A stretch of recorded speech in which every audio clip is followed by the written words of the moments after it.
নির্মাণ সামগ্রীর চড়া দামের প্রভাব পড়েছে আবাসন ব্যবসায়। দাম বেড়েছে ফ্ল্যাটের, তাই সাধ্যের সমন্বয় করে পছন্দের ফ্ল্যাট খুঁজছেন ক্রেতারা।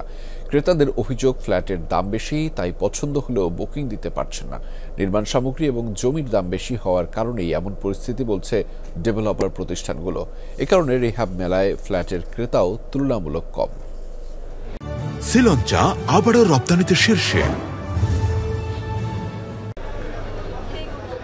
নান্দনিক ফ্ল্যাট ও প্লটের পাশাপাশি রিহ্যাব ফেয়ারে অংশ নিয়েছে নির্মাণ সামগ্রীর ব্যবসায়ীরা। তুলে ধরছেন আধুনিক নির্মাণ সামগ্রী, পরিবেশ বান্ধব এবং হালকা ও অগ্নি প্রতিরোধক টেকসই নির্মাণ সামগ্রীর দিকেই ঝোঁক বেশি ক্রেতাদের। তবে এসব পণ্যের বেশিরভাগ ক্রেতাই আবাসন ব্যবসায়ীরা। নির্মাণ সামগ্রীর চড়া দামের প্রভাব পড়েছে ফ্ল্যাট বেচাকেনায়, বেড়েছে ফ্ল্যাটের মূল্য। তাই ক্রেতাদের অভিমত, মেলায় ফ্ল্যাটের দাম তুলনামূলক বেশি। নির্মাণ সামগ্রীর দাম বাড়ছে, এটা একটা কারণ। আর একটা হচ্ছে জমির দামটা বাড়ছে। দাম বর্তমানে একটু বেশি মনে হচ্ছে। জিনিসপত্রের যেভাবে দাম বাড়ছে, দাম তো আসলে কোনো একটা দিকে স্পেসিফিকেশন করে বাড়ে নাই, প্রত্যেকটা জিনিস একটা রেশিও অনুযায়ী বাড়ছে। বিক্রেতাদের দাবি, ভবন তৈরির খরচ বেড়েছে, এজন্য রড, সিমেন্ট সহ সব ধরনের নির্মাণ পণ্যের চড়া দামকে ধুঁকছেন ডেভেলপার প্রতিষ্ঠানগুলো। বলছেন, দাম বেশি বলে ফ্ল্যাটের ক্রেতাও কম। নির্মাণ সামগ্রীর দামটা যদি আরও একটু রিজনেবল থাকতো, আমরাও ক্রেতাদেরকে একটু রিজনেবল প্রাইজে এই ফ্ল্যাটগুলো দিতে পারতাম।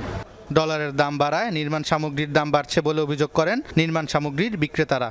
মূল্যবৃদ্ধির সাথে সাথে আমাদের এই ব্রিক্স ম্যাটেরিয়ালস তো ম্যান পাওয়ার দিয়ে আমরা তৈরি করি, এই জন্যই মূলত এগুলোর আমাদের ব্রিক্সের প্রাইসটা একটু বাড়তির দিকে। যে ডলারের ক্রাইসিসের জন্যই এই ডিস্টেন্সটা আমাদের প্রাইজের। অর্থনীতির একটা বড় অংশ ইউএসডি বা ইউএস ডলারের উপর নির্ভরশীল।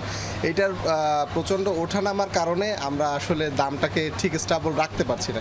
নির্মাণ সামগ্রীর পাশাপাশি জমির উচ্চ মূল্যের জন্য ফ্ল্যাটের দাম বেড়ে যাচ্ছে বলে জানান রিহ্যাব নেতারা। আমাদের এখানে মাঝে মাঝেই কিন্তু নির্মাণ সামগ্রী বেড়ে যায়, বিশেষ করে ইম্পোর্টেড আইটেমগুলো আর কি, যে ডলারের জন্য। এর ফলে কিন্তু আমাদের অনেক অসুবিধা এবং ফ্ল্যাটের দামও বেড়ে যায়। 5 দিন ব্যাপী রিহ্যাব ফেয়ার শেষ হচ্ছে আজ সন্ধ্যায়। সোবহান চৌধুরী, যমুনা নিউজ, ঢাকা।